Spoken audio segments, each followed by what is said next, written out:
Of what we're going to do this session is we're going to look at our temperaments. And the one thing that Penny and I have discovered in our own relationship that has done more than any other single thing has been understanding our own temperaments and our temperament types. That's really helped us.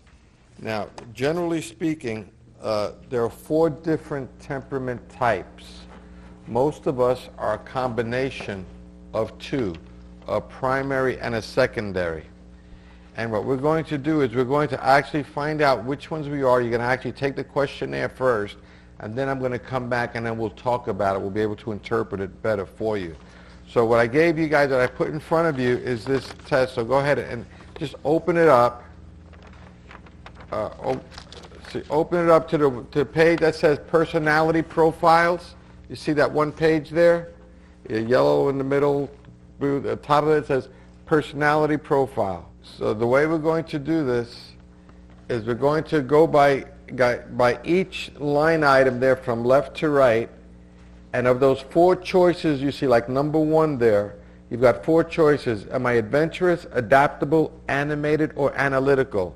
The one that you think best describes you, mark that one first. And try to give it your first reaction, your first gut reaction. Try to give it that first. And then we want to just kind of go down. Number 2, am I persistent, playful, persuasive, or peaceful? And just mark off the one that you are. Now the best way, the quickest way to really do this is to go through the ones that are easy first. So if you get stuck on one, don't pass it and go back to the next line. Because some of these things are even close together. You might have trouble saying, am I that or am I that? So your first round, just go through the ones that come to you fairly easy, marking off the one of those 4 things that you are. And then after you go through the top ones on the strengths, go ahead and continue down the weaknesses, the blue area. And using the same thing, mark off the one that best describes you. Mark off the first one. Then after you've gone through the first time, then you can go back and go to the ones that you left out and go back and look at them again and spend a little bit more time to mark them. Now, if you happen to get stuck on some of the definitions of the words, that case, then you want to open up the test paper here, and here's a glossary of words. Like, for example, it tells you daring, willing to take risks, fearless, bold, delightful, a person who is upbeat and fun to be with. So if you have trouble understanding what the definition is that they're asking, you could look at the definitions here on the inside of it. If you have trouble with one row, let's say I'm stuck on row 11, I don't know if I'm daring, delightful, diplomatic, or detailed, I can go to the inside and go to number 11, and it has those words there defined there. So you can find them that way. So just take your time to just mark out all of them. So at the end of it, you should have one per each line. If you get stuck on one and you really don't know which it is, you can leave one line blank. It's not an exact science. That won't alter the effects of it. So just go through them, do the best that you can, and then we'll come back and we'll talk about scoring them, how we score them. So on this one, like some of the clinical terminology is a little difficult.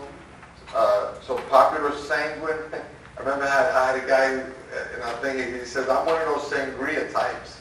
And I said, no, not sangria, it's sanguine. You know, a little bit of a difference there. So where it says popular sanguine, write in the word otter, O-T-T-E-R. That's the animal otter that you see up there on the right. On the left, your left, my right. Okay. Then the next one, the next column there is powerful, and that's choleric, not colicky. Yeah. Under where it says powerful point, write in the word lion, L-I-O-N. That's going to be the lion. Okay. The next column, which says perfect melancholy, write in the word beaver. And I'll explain to you why it's really going to be the beaver type. And on the last column, it says peaceful phlegmatic, and that's phlegmatic, not phlegmatic. If you run into somebody who's a phlegmatic, run the other way, you don't want to run into somebody who's a phlegmatic, But other than that, write in the word golden retriever. All right? These are the four animals that we're going to be working with. Now, again, most of us are a combination of two, what we call a primary and a secondary. And there are what they call natural combinations, and then there are unnatural combinations, which we'll talk about later as well. But if you find yourself in an unnatural combination, there's more information on understanding this in the back that we'll refer you to in a couple of minutes. But understanding the differences in the temperaments is so essential to understanding ourselves. First of all, let me ask you, how many of you here came out with your highest numbers under the otter?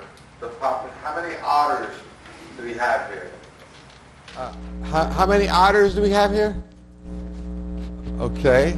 All right. Okay. How many lions do we have here? People who scored the highest in the lion. Okay. 3, 4, 5. Okay. How many beavers do we have here? 3, 4, 5. Okay. 5, 6. And how many golden retrievers do we have here? 1, 2, 3, 4. Okay, which one, Pastor, which one did you come out highest on? I'm an otter. You're an otter? Okay, all right, good, okay. You see how it's pretty well evenly spread out? We had maybe about 4 or 5 of each. Somehow God knows how to really balance us out, in those areas. We're going to talk. Now, what I'm going to do is, again, as I mentioned to you, Penny and I, when we discovered this really helped us so much in our relationships because I understood why she wasn't like me. See, the problem is that when we're courting or dating, we naturally get attracted to people who have character traits we wish we had. It's a natural attraction because we don't have it. So we want it. The problem happens is after we say I do, then we say, why aren't you like me? It doesn't make sense, but that's what happens. So the key is to understand that our very differences are the things that attracted us, and the idea is not to change my spouse to be like me. What would you do with 2 of you anyway? Right? The idea is instead of button heads this way, to make a slight shift so that we can be jointly fit. And make that shift so God can use us in a complementary fashion so that we can help one another and be strong. And as a team, we really can be a force multiplier and do so much if we can work together. Now, my primary one was the lion. There's the lion, all right? Let's see. There you go. There's me, the lion. And my second one was the beaver, but I'll explain what that is. The lion is the born leader, the self-motivated, the Peter and Pauls of the Bible. They're driven, type A personalities, prime heart attack candidates. They resist being controlled by anyone. It's their way or the highway. They like to accomplish things that bring immediate results. They feel strongly that life is a series of problems or challenges they must conquer, with the emphasis on the word they. No one else can do it as well as they can. In fact, the best way to motivate a lion is to tell them they can't do something, then stand back and just watch. Lions need to learn that rest or relaxation are not dirty words. Their time frame is now. They're intense. They look mad just thinking about what they want to do. They want the bottom line, the Reader's Digest version, not the War and Peace version. For lions, meaningful conversation is made up of short sentences sticking to the point, and there better be a point. Otherwise, what's the sense of talking? They feel threatened by questions. Ask a question to gain information from an insecure lion, and he takes it as a personal challenge to his authority and judgment. Usually God gives them a golden retriever or a beaver as a partner. Deny that partner the opportunity to ask meaningful questions, and you shut down their spirit and close out relationship. Lions need to understand that a person's need for clarification or information is not a challenge to their authority. Lions are not afraid of pressure or confrontation. They thrive on it. And if there is none, they'll do whatever they have to create some. In their drive to plunge forward, they often hurt others' feelings without even realizing it. Lions are so strong they can win every verbal battle while losing the war. Typically, a lion father can be so driving and rigid that he can demand the obedience of his family while losing their hearts. You see, as I mentioned what we went through with our family, I was so focused on planting a church and building a church and winning souls for God that I was losing the hearts of my children and my wife, for sure, because I was task-oriented rather than relationally oriented. Now, it is possible to become a sensitive lion without losing the strengths God has given you. The Lion of Judah led in such a way that his heart-side strengths didn't sacrifice his soft-side skill of giving unconditional love and acceptance to others. The lion's challenge isn't to declaw himself, it's to balance the lion's strength with the grace of the Lamb of God. All right? The beaver is your typical accountant type. Industrious, leave them alone with their work or projects and they're happy. Just don't make them have to come into contact with people. They're reserved, cautious, and controlled when it comes to displaying emotions. They have trouble showing affection and praise. They play by the rules, and yes, there must be rules for the beaver. They're quiet, contemplative, often seen as cold and distant. They're committed to those they love because that's the rule, but they have difficulty communicating that. These are the people who actually read instruction books before they try to operate something new. They're God's quality control experts. They need all the information before they're comfortable making decisions. They consider every side of an issue. Now that can be frustrating for their partner, usually a lion or an otter. Beavers don't have problems saying no, but they can allow their well thought out decisions to be undermined by a more powerful lion or a more enthusiastic otter, who may see them as slow and overly cautious. Their greatest strength is in their ability to head off problems and bad decisions. Beavers love to solve problems, but they often get stuck in the details. Give them maps, charts, and graphs, and they're in heaven. Their motto is, if it's worth doing right. Their socks are rolled up, color coordinated, their closets are well organized, their underwear is pressed and neatly folded. Surgeons are typically beavers, and aren't we glad? Yet beavers can miss the train because they're still reading their train ticket. Beavers are prone to depression because they're perfectionists.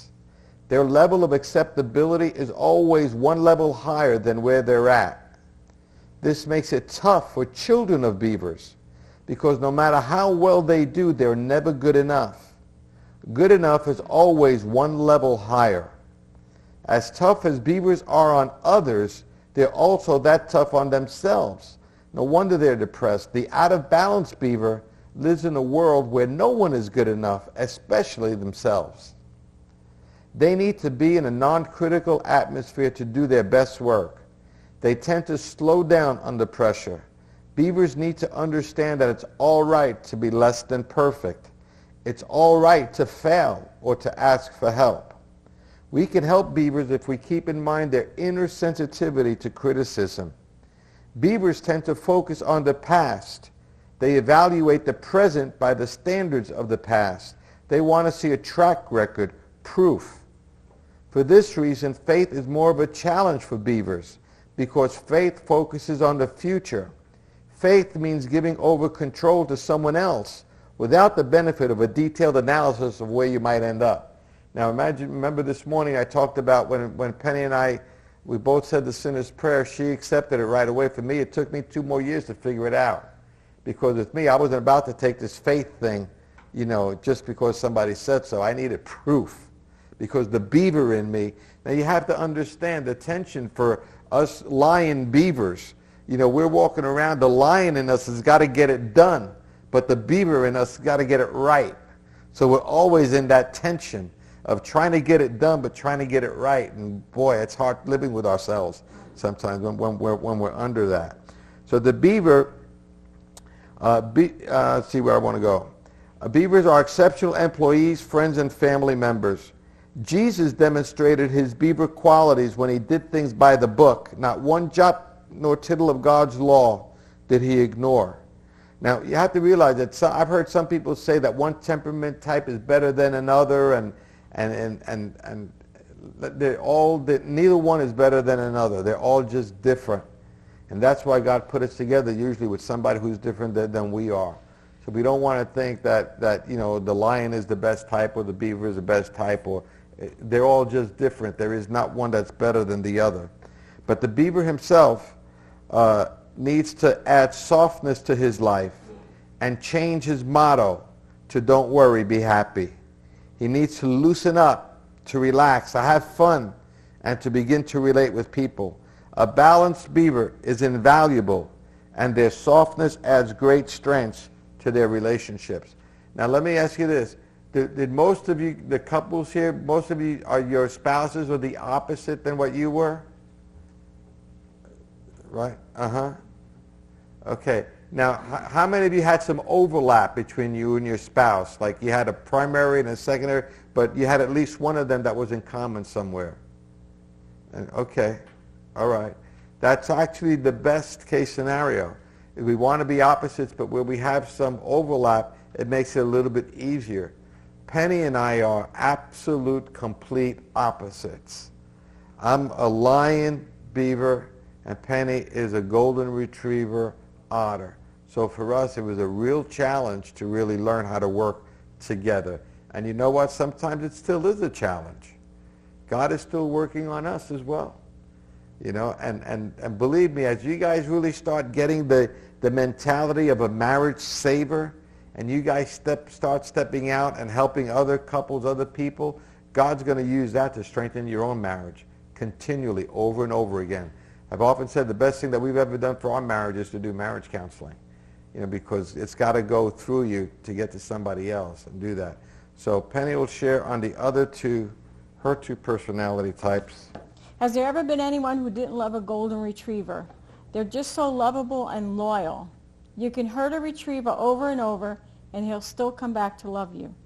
They know what loyalty is all about, and they have a strong sense of commitment. Retrievers have a strong need for close relationships, and they don't need many friends, but the ones they have, they go deep with. They tend to make friendships for life. They have a deep need to please others, even at their own expense. They have hearts of compassion, the classic counselor. Emotionally hurting people spot them and start talking to them, even in a grocery store cashier line. God has given them incredible sensitivity, and they feel the hurts of others. The same compassionate heart that feels the hurts of others can easily be hurt itself. They define the word adaptable, and that adaptability can be a gift, but left unrestrained, it can result in one becoming codependent or an enabler to another codependent. So those are a couple of cautions for retrievers. And what I shared earlier, you can see how I got into trouble with that. Retrievers need to be prepared for change, and they don't take surprise very well. Golden retrievers tend to feel hurt and be taken for granted when they are left, feel like they're taken for granted when they're left out of the decision process by stronger lions and beavers. They tend to be soft in attitude and action, but they have incredible courage and inner strength. They hold on to what they believe is right, and they tend to go along with the flow and try to remain loyal until they can't take it anymore. And I think God allowed me to get in that place so I would make the changes I need to make in my life so I could be healthy while I'm serving him. Okay, and then my secondary is the otter. When Bill and I did this test, Bill did not think that I was an otter at all. That's how hidden who I was. The otter's theme is let's have fun. If there's something new to try, a new way to have fun, you can expect an otter to be there. Otters are people persons. They're great around people and great at motivating people. Trust me is their attitude. What they really mean is, don't think I've thought this thing through yet. Just come along and we'll both find out if it will work. Let's just do it. They have the natural gift of gab like some politicians and preachers. They can't be bothered with details. Who really reads instructions? Not the otter. He's too busy having fun. He's too busy winging it.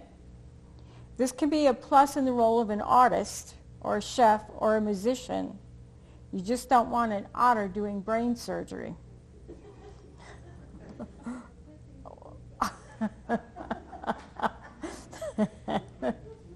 You can count on them to come up with creative solutions. Just don't expect them to do anything by the book. Otters focus on the future, and they are incredibly optimistic, even idealistic. Just don't confuse them with the facts. Facts can cause confrontation, and otters avoid confrontation at all costs. They need approval of others, and they will go to great lengths to gain it, even beyond the limits of their own integrity.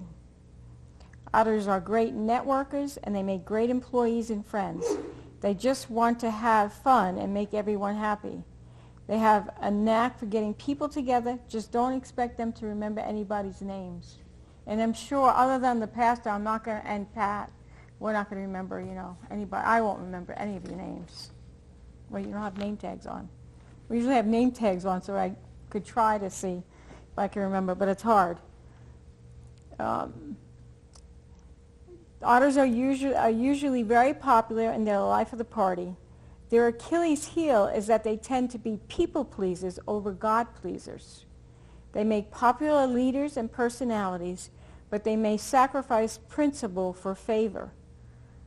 The former President Bill Clinton was a classic example of an out-of-balance otter.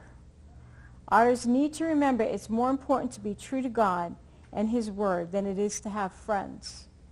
King Saul was another example of an out-of-balance otter in leadership. Otters are good with people, but poor with problems. Jesus Christ was the only one to exemplify all personalities in perfect balance. He led like a lion, he was meticulous like a beaver, he was popular like the otter, and he submitted to the Father's plan like a loyal golden retriever. The rest of us struggle with balance, and in God's mercy, He usually provides two of these types in one partner and two in the other partner. And you'll see, like some of the things, all of them don't apply. It's not an exact science. But you can more or less see, if it is you, and that's what I do, that's why I do it. That's my spouse, that's what my spouse does. So, and then pretty soon when you think about it more, and you guys get to talk about it more, you'll be walking in the store and you'll see someone and you'll say otter, lion, beaver. You can just figure them out. When we have people come in the counseling room, they sit down, they start talking, you can just tell who they are. You know what one of the problems are already. They're not making the best of the temperaments that they have, that God gave them. So it's really a good thing. And with your children, if you have children, the Litauers, the ones that did this test, they have all kinds of things to, see how your children are, and to help them become who God wants them to be. So that you can just, it's like the child that's always bouncing around just wants to have fun. We need to be able to channel that, but yet appreciate who that child is.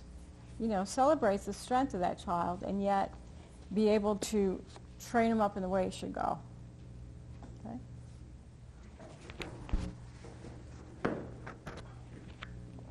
And like I mentioned, even this, we could do a whole seminar on just temperaments and how they work. And actually in a part 2 seminar, we spend a lot more time with that. But our whole hope is that you guys will stir you guys up enough to want to find out more about this stuff and contact class associates here, the Litauers, and get more information on that and understand your own temperaments. Pick up some of the books and understand, really why you do some of the things you do. Now let me ask you this. Now, we mentioned that we have some natural combinations. Natural combinations are combinations that kind of go together in terms of your personality. But then they have what they call unnatural combinations. I want to address that briefly. these are personality combinations that really don't go together. For example, let's say a lion, if you came out, for example, a lion and a golden retriever is your secondary. Do we have anybody, lions and golden retriever secondary? Anybody? Okay. That golden retriever and lion? Okay, and that's what we call an unnatural combination, which means basically it's almost not natural to have that. So this is one of the things where you might want to do some further work on that, because it says sometimes when we do that, we unconsciously do what we call masking. We actually answer some questions that are really not true to really who we really are. We're true to who we've conditioned ourselves to believe that we are. But either because of our upbringing, because of past experiences, we really haven't understood that part of us. So if there's masking, if there's unnatural combination, I would encourage you to really do the test again. You could even ask other people around you, do you think I'm this, or that, or what? And try to answer it based on that. Sometimes go back to your childhood. Think, how was I as a child? You know, that. So I would encourage you to really to work further on it. Anyone else have things like, let's say, a beaver and an otter? Do you have anybody that came out a beaver and an otter? Okay. Huh? I added wrong, so I'm in natural. Yeah. You're okay. See, you're not messed up. She's natural. Okay. What other unnatural combinations are there? That's what you said. Beaver, otter, lion, golden retriever. What other ones? I forget. All right. But anyway, you could see, like I say, even in your test thing there, they'll tell you about unnatural combinations, and they'll go into causes of masking, or sometimes a combination of three. And I think what tends to happen with us as we grow and mature, I think we tend to mellow out a little bit. God doesn't want you to change who you are. If you are a lion, God doesn't want you to be a golden retriever, okay? But he does want us to add balance to our lives. And if your numbers are way high on one personality and way low on all the other ones, that might be an indication that we don't really have balance. We want to get some more balance. So either find yourself a spouse who is the other one and find balance that way, or start working on yourselves.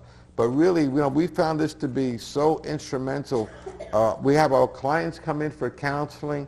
One of the things we do with our clients is we have them go through this personality profile so they can understand them, so then we could better understand how to counsel them. Because the idea, for example, is, and you'd be amazed how this helps even in business and in industry. If you're in a position of hiring personnel, and you're going to hire, let's say, for example, a bookkeeper, and a person comes out with real high scores under Otter, you probably don't want that person as a bookkeeper. Now, that person might be the great front office person to meet people coming in, because they're great with people, they're wonderful with people. That's the place to put them. So that's where you might want to put them. But for an accountant, a bookkeeper, you might be looking for a beaver kind person to do that. So it's really important, even in churches, to place people in their gifting, in their spiritual gifting. Someone publishes the same personality thing from a spiritual dimension too, and he combines the spiritual gifting in the whole thing. But the important thing is to understand the person's natural makeup, and don't try to expect them to be someone who they're not, especially for our children. For you parents, I've often said, I think one of the worst things we could tell our children is, we're going to treat you all the same. We're going to be, really, you don't want to do that. That sounds fair. I've often said we really should throw the word fair out of our vocabulary, because you know what? You really don't want, first of all, you don't want God to treat you fairly either. You say, oh, why not? Yeah, well, if you want to hang on the cross for your own sins, that's fair, right? You sin, you hang. But God doesn't treat us fairly. He treats us with mercy. He doesn't give us what we deserve. He gives us according to our own individual needs. And that's the way we want to treat our children. That's why we need to know our children's temperaments and their types, because I might expect one thing from my son, He might have a better aptitude in math, and I might expect something more from him in math, but maybe my daughter is better in arts and in English and all that. So if I expect her to get 100 on her math test like her brother did, that's an unfair comparison. I need to understand what her potential is and help her to fulfill that according to her personality type, and understand what my son's is and help him fulfill that according to his personality type and who God created him to be. And same thing in our relationships with husbands and wives. Don't expect your husband to be able to put everything nice and neatly in order and put his tools away the way he's supposed to all the time if he's an otter or what. Because if you do that, you're going to get very, very frustrated. You're not going to be able to understand, why can't he just get it? So that's where we need to have grace for each other and understand it. That's not an excuse. Now, let me tell you, just because you don't have that personality type doesn't mean you can leave everything all over the house. It's not an excuse, but it's basically to understand, why we do some of the things that we do. Okay, does that make sense? All right, so again, get into this, read up more. You've got, as you open it up, you can look at this when you go home. You got characteristics of all the personality types, characteristics when it comes to your emotional makeup, your work habits, how you are with friends in all those areas, and so it's really helpful to do that. So hopefully you'll just get you guys stirred up to do more of this stuff. In your book, there's a page that says Session 4, Personalities and Temperaments. So I guess that the whole thing is, just to answer these questions for yourself sometimes today, have a talk on that between you and your beloved spouse. And that's, what are my two temperaments? What strengths do I have? What weaknesses do I have? What are my spouse's two dominant personality types? Which of his or her strengths do I value highly? Which do I have a problem with? And how do we complement each other in our personality makeup? So sometime today or tonight, really do that and have a discussion with your spouse, not a fight. Have a discussion about your personalities, your temperaments, and really try to work at understanding the animal you live with. All right?